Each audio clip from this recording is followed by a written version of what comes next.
प्रथम लागू दो चरण को, धन ए न छुड़ायो किन। लाख तली लाल एड़िया, मेरे जीव के यही जीवन। इन पाँव तले पड़ी रहूं, धनी नजर खोलो बाकिन। पल न भालूं निरखूं नेत्र, मेरे जीव के यही जीवन। मेरे जीव के यही जीवन। प्रणाम जी, प्रणाम सुंदर साथ जी।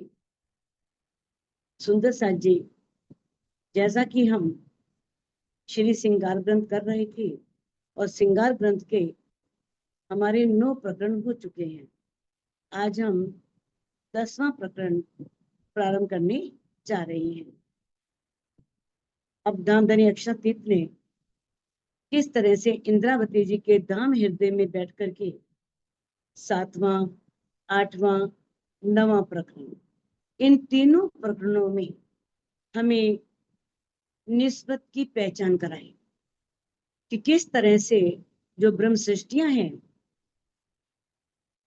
उनकी दामधनी से असल निस्बत है, शाश्वत संबंध है, और किस तरह से वो रूहें इस माया के ब्रह्मांड में भी धनी के चरण कमलों को नहीं छोड़ सकती।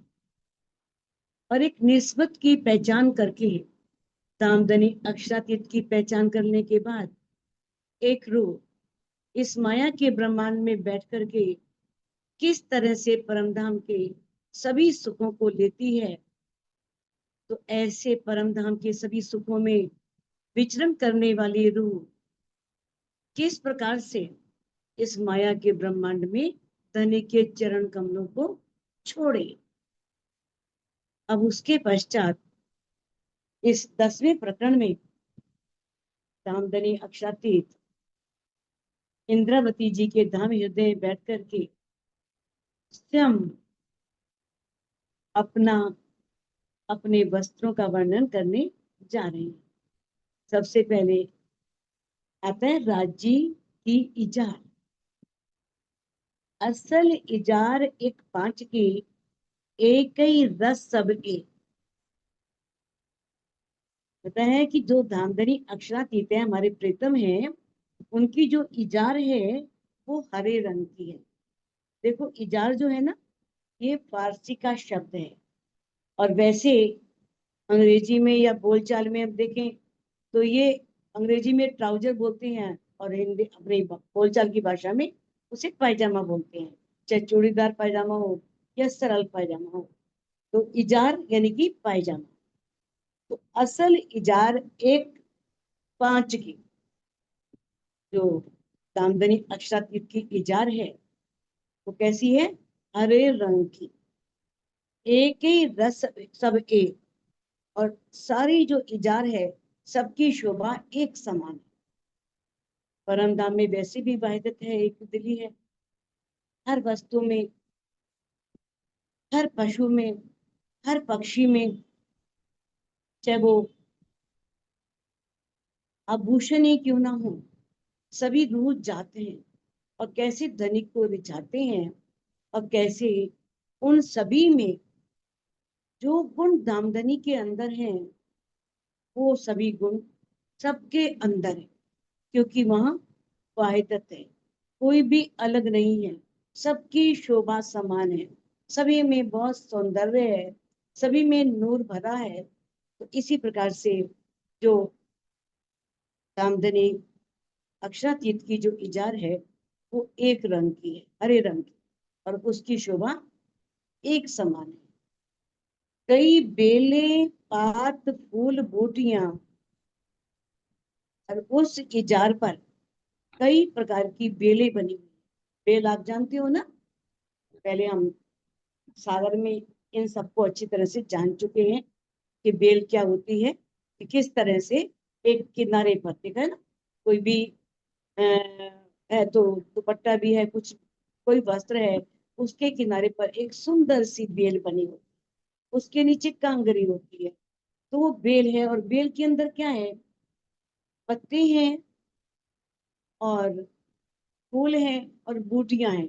बूटी किसे बोलते हैं, जो छोटे छोटे गोल आकृति में फूल बने होते हैं, छोटी छोटी बूटियां होती हैं, तो उनको बोलते हैं बूटियां। गोल गोल जो छोटे छोटे फूल बने होते हैं। तो इस प्रकार से इजार में भी पहले तो बेल है, बेल में पत्ते भी हैं, फूल भी बने हैं और छोटी छोटी बूटियां भी बनी हुई हैं। रंग केते कहूं इनके। अब अर्श में चाहे कोई नग है, चाहे कोई वस्त्र है या आभूषण है, चाहे पुखराज पहाड़ी है जो पीले रंग का है, लेकिन फिर भी उसमें कई तरह के रंग झलक रहे हैं।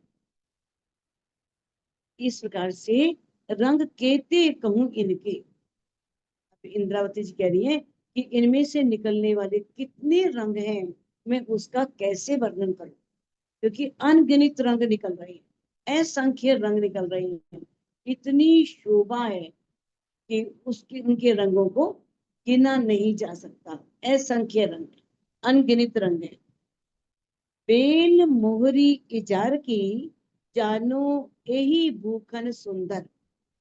अब इजार यानी कि जो पायजामा, और मोहरी, मोहरी बोलते हैं जो पैर के बिल्कुल नीचे, जैसे सलवार में या पायजामे में जिसमें से पैर डालते हैं, मोहरी होती है। तो ऐसे ही इजार की जो मोहरी है, उसमें बेल, सुंदर सुंदर बेलें, लताएं,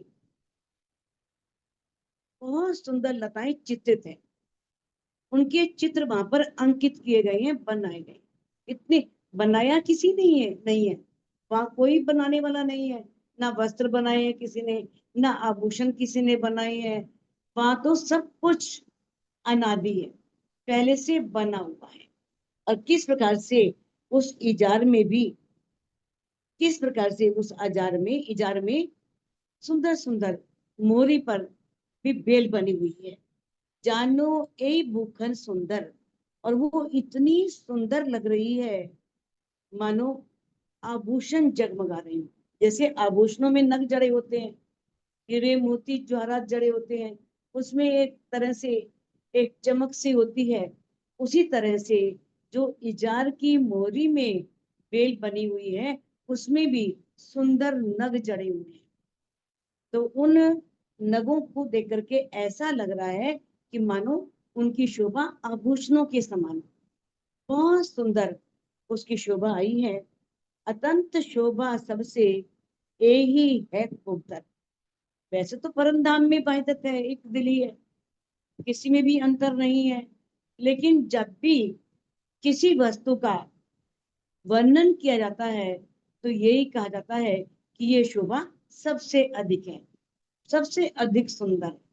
जबकि दामदनी के गले में हार है पांचों, बहुत सुंदर है, लेकिन जब भी दूसरे हार का वर्णन हुआ, तीसरे हार का वर्णन होता है, तो उसे उससे अधिक सुंदर, ये सिर्फ शब्दों में। जब पहले हार को देखते लगता है इससे सुंदर कोई होना नहीं, दूसरा देखते हैं तो लगता है कि इससे सुंदर कोई नहीं होना, सभी बहुत सुंदर है, सभी में बहुत अधिक सौंदर्य है। तो इस प्रकार से अतंत शोभा सबसे यही है खूबतर। तो उस बेल को देख करके, जिसमें हीरे मोती ज्वारात जड़े हैं, जो एक आभूषण के समान लग रही है, देखकर ऐसा लगता है कि इससे अधिक शोभा कहीं और होनी। ये शोभा तो खूबतर है, खूबतर मैंने बहुत अधिक आनंद में डुबोने वाली है, बहुत सौंदर्य से युक्त है। तो वो शोभा देख करके ऐसा लगता है कि इससे अधिक शोभा और हो ही नहीं सकती। अब इजार बंद नग कई रंग। इजारबंद, इजारबंद बोलते हैं इजार को बांधने के लिए, जो इजार पहनी गई है ना, पैजामा, अब उसमें उसे बांधने के लिए जो नाड़ा होता है उसे कहते हैं इजार बंद। तो उस नाड़े में भी कई रंगों के नग जड़े हैं। परमधाम में कोई वस्तु छोटी नहीं है, नारे को भी छोटा नहीं आंका गया, उसमें भी बहुत सुंदर नग जड़े हुए हैं, बहुत सुंदर उस नारे की बनावट आई है। कई बूटी कई नकस, इसमें भी अनेक प्रकार की बूटियां हैं और कई नकस, तरह तरह की चित्रकारी है। प्राचीन काल में ऐसा ही होता था। मोस्टली जो कमरबंद हैं उसमें बहुत डिजाइन बना करके बनाए जाते थे, किसी में चौकोर, किसी में गोल, और किस तरह से उस ताने बाने को कितनी सुंदर ढंग से, और उसमें भी शोभा के लिए ऊपर की तरफ छोटे छोटे मोती जड़ दिए जाते थे। बहुत सुंदर इजार बनाए जाते हैं। तो यहाँ इस ब्रह्मांड में ऐसा है, तो परमधाम में तो शोभा ही न्यारी है, क्योंकि यहाँ के जो हीरे मोती ज्वारात हैं वो कुछ नहीं है वहां के सामने। वहां इसकी कोई कीमत ही नहीं है। यानी कि ये हर चीज हीरे की बनी है, हर चीज माणिक जवाहरातों की बनी है, पुखराज की बनी है। तो इस प्रकार से बताया है कि किस प्रकार से निर्माण न होए इन जुबा। अब इंद्रावती जी कहती हैं कि अगर इन वस्तुओं का, इस चित्रकारी का, इस सौंदर्य का वर्णन किया जाए तो इस अद्वितीय शोभा को, इस अनुपम शोभा का निर्माण न होए, वर्णन नहीं हो सकता, इसे शब्दों में नहीं बांधा जा सकता। इतना सौंदर्य वस्त्र अजीम अर्श, परम धाम के ऐसे वस्त्र हैं कि वहां के वस्त्रों की शोभा का वर्णन करने के लिए भी यहाँ के शब्द फीके पड़ जाते हैं, यहाँ के शब्द छोटे पड़ जाते हैं। तो किस प्रकार से उनमें कितनी शोभा है। अति शोभा अति नरमाई, नग शोभित नरम पशम। अब इजार में अति शोभा, अति नरमाई, अति कहते हैं एक्सट्रीम, सबसे अधिक। जैसे कहते हैं ना कोई गुड है, बेटर है, बेस्ट है, सुंदर है, सुंदरतर, सुंदरतम। तो वहां पर सुंदरतम है, सबसे अधिक, उससे अधिक सुंदर है कहीं नहीं। अति शोभा, बहुत अत्यधिक शोभा। अति नरमाई, ये वहां के वस्त्रों की, आभूषणों की, एक एक चीज की, ये सभी गुण हैं कि उनके अंदर बहुत कोमलता है। पृथ्वी भी बहुत नरम है कि धनी के चरण पड़ेंगे तो कहीं उनके पैर ना दुखे। सब वहां रूठ जाते हैं, एक दूसरे को रिझा रहे हैं। धरती भी धनी को, अपने प्रीतम को रिझा रही है, अपनी हादी क्षमा मराने को, सखियों को रिझा रही है कि मैं इतनी नरम हो जाऊं, इतनी नरम हो जाऊं कि मेरे ऊपर उनके पग पड़े तो उन्हें तकलीफ ना हो। और इधर से धामधनी फिर पृथ्वी को रिझा रहे हैं। वो इतनी नाजुकता से, इतनी नम्रता से, इतनी माधुर्यता से चरण रखते हैं कि कहीं उसे चोट ना पहुंचे। बड़े धीरे से कदमों को रखते हैं। तो वहां ये जो गुण है ना, चाहे नम्रता है, सौंदर्य है, जो भी गुण है, वायदत है, ये सब गुण हर एक के अंदर है, हर वस्तु में है।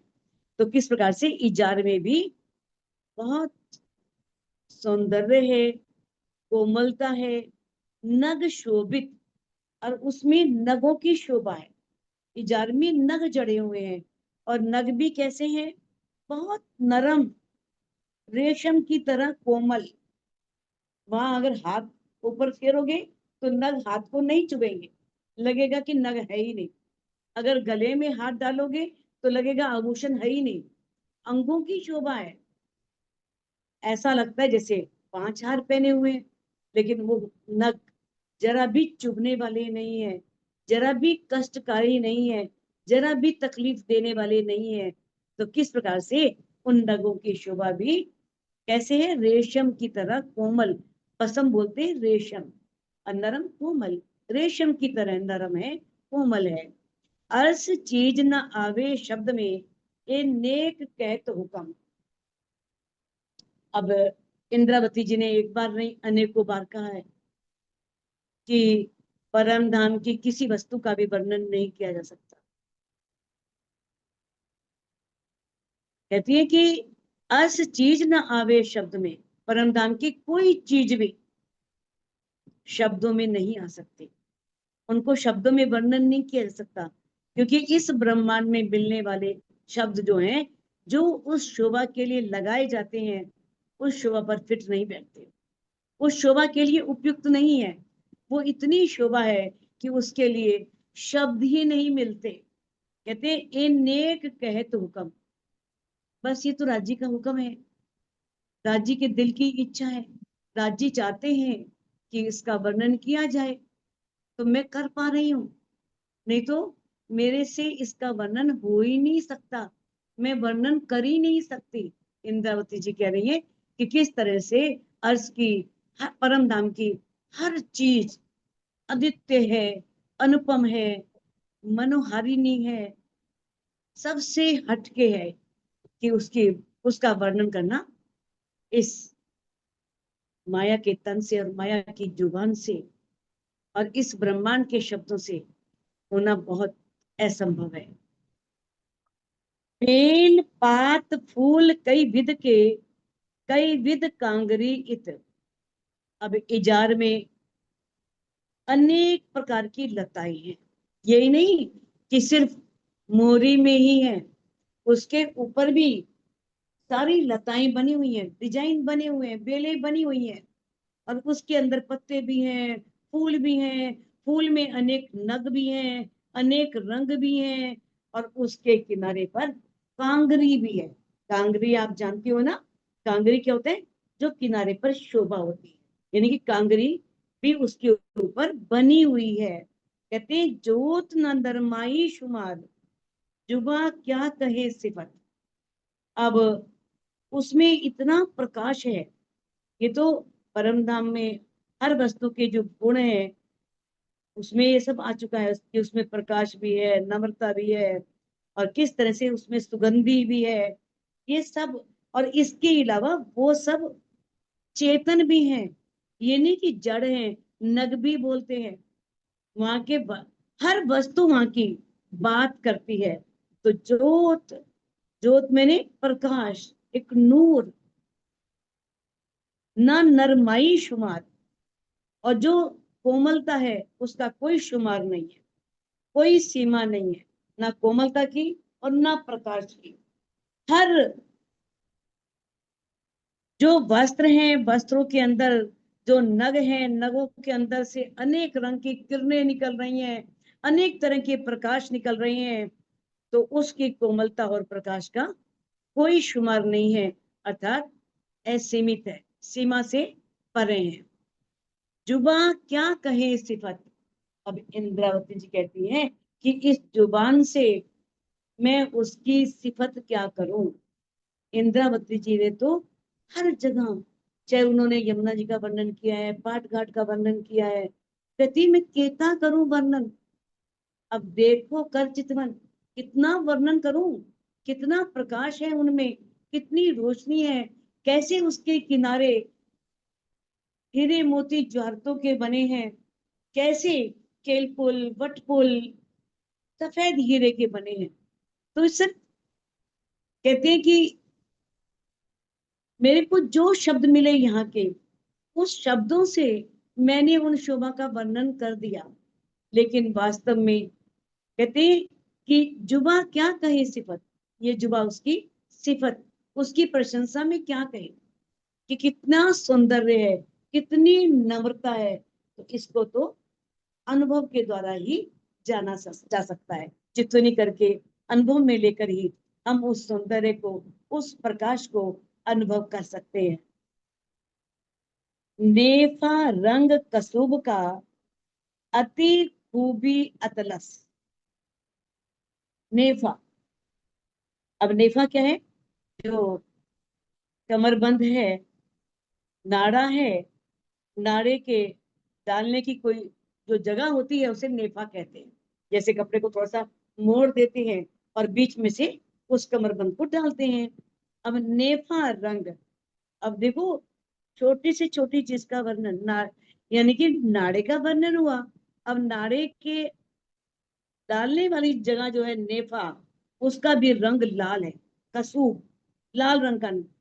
और कैसे कहते हैं, अति खूबी अतलस, और वो रेशमी कपड़े का बना है। अतलस मैंने रेशमी, अति खूबी मैंने बहुत सुंदर है, उसमें बहुत सुंदर रेशमी कपड़े का वो नेफा बना हुआ है। कहते बेल भरी मोती कांगरी। अब कहाँ पर बेल नहीं है, कहाँ हीरे मोती ज्वारात नहीं जड़े, लेकिन वो हीरे मोती ज्वारात चुभने वाले नहीं है, दिखते हैं, सुंदर लगते हैं। उस धनी की शोभा में, यानी कि जिसने पहना है उसकी शोभा में, जो भी ब्रह्म सृष्टियां हैं, आदि क्षमा महारानी है, उनकी शोभा में तो चार चांद लगाते हैं, लेकिन कहीं भी अंगों में चुभते नहीं है।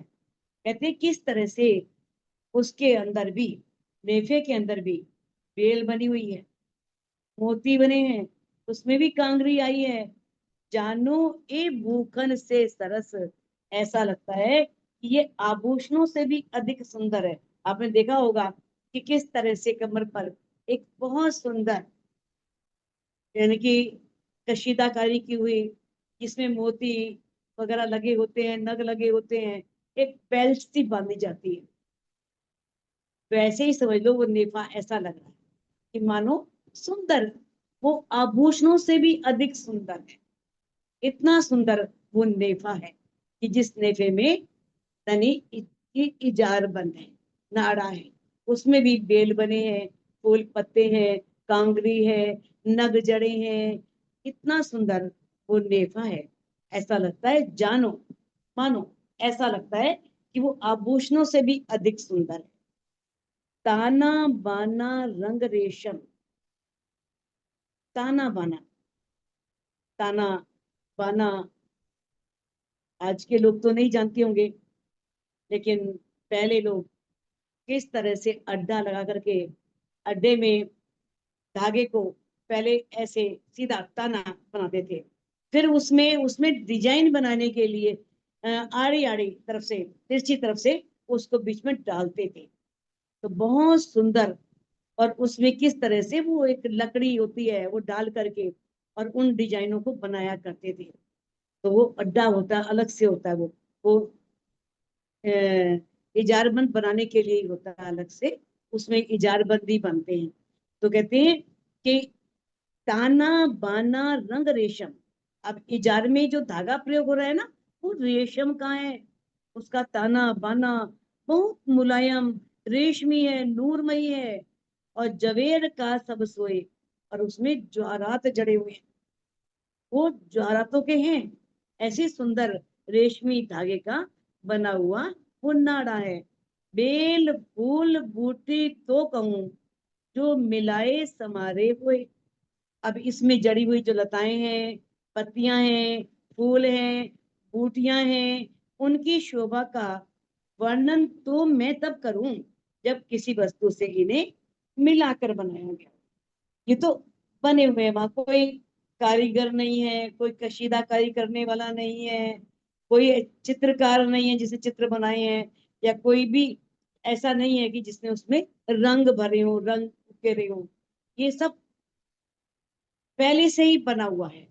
तो इस प्रकार से कहती है जो मिलाए समारे हुए, इसकी शोभा का वर्णन तो मैं तब करूं जब किसी ने इसे किसी वस्तु से मिला करके बनाया गया। तो सुंदर साज जी, श्री राज जी की इजार वाला प्रकरण 10वां संपूर्ण होता है। इसे हम चौपाई को अनम्यूट करके दोहरा सकते हैं। ताना बाना रंग रेशम, ताना बाना रंग रेशम, जवेर का सब सोए, गीत का सब जवेर का सब सोए। बेल फूल बूटी तो कहूँ, बेल फूल बूटी जो तो कहूँ, जो मिलाए समारे होए, जो जो मिलाए समारे मिलाए होए। समरे होए। बोलो श्री प्राणनाथ प्यारे की जय।